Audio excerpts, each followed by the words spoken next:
And as we mentioned, the polls are tight between Harris and Trump. The New York Times has an interactive tracker that shows Harris leading by a mere 1% over Trump.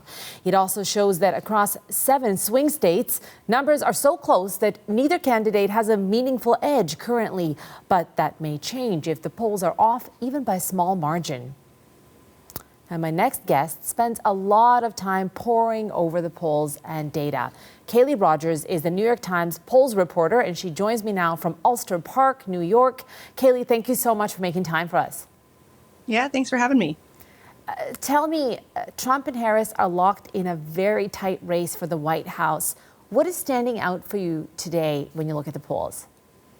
I think just how close everything is. It's really remarkable, especially this close to Election Day. And you mentioned that 1% that Harris is up. That's in sort of the national polls. First of all, that 1% is, basically meaningless. That's within the margin of error. They are essentially tied. But you also have to remember in the United States, we've got the Electoral College here, which means those swing states are what's really, really important as far as getting enough votes to actually win the presidency. And those are even tighter. Most of them are less than 1 percentage point difference between the two candidates. So it could go either way. The polls just really can't give us any kind of clarity at this point about who might actually be in the lead. Tell me how much, every time people look at the polls, often what people tell me is, well, the polls were showing Hillary Clinton leading. So many of the leading polls were showing Hillary Clinton in the lead.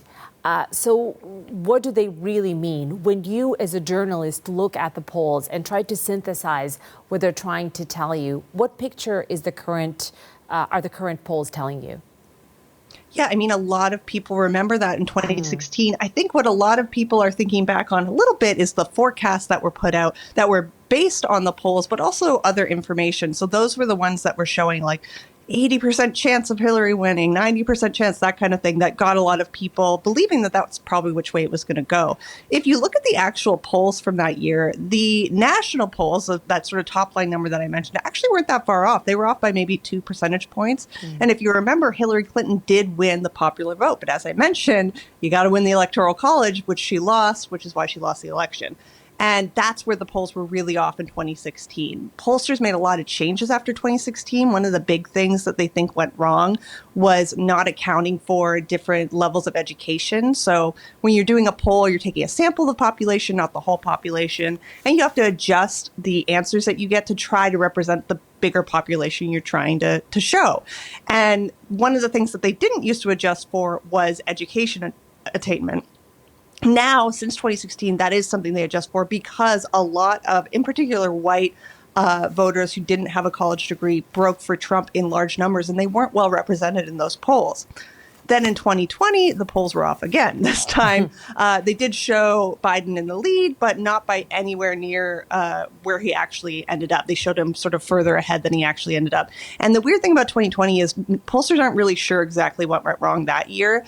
I think, one of the theories is that the pandemic had a lot to do with it. It had a lot to do with how people were voting, where people were voting, how people were living their lives. There were Republican-led states where people were out of lockdown a lot earlier. And there's a theory that maybe they weren't answering polls because they were out living life while folks in Democrat-led states were maybe still on lockdown. So there's a lot of weird factors in that election. And if you look at 2022, when there was a midterm race, the polls actually were quite accurate that year. So there is some hope that maybe they've made the right adjustments to account for what went wrong those past 2 cycles and will be a little bit closer this time around. So lessons learned from history, a history of polling. But tell me, the polls are so tight right now. It is still, however, possible that the election might be won handily by either candidate. Why is that still a possibility?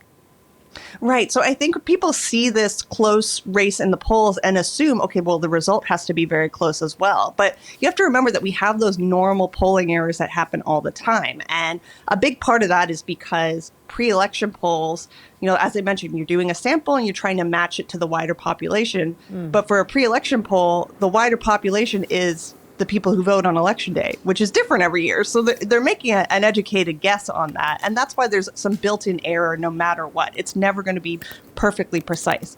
And so even if it's off by 2 or 3 points in either direction, that could be enough for Harris or Trump to virtually sweep those swing states and get them well over 300 electoral college votes, which would basically seem like a wipeout, even if that popular vote, the national popular vote, was very, very close in the end. Kaleigh, thank you so much for your time and analysis. And by the way, you are a Canadian. People can see the poppy you're proudly wearing. One of our own, helping interpret what all these polls mean. Thank you so much for your time and analysis. Thanks for having me.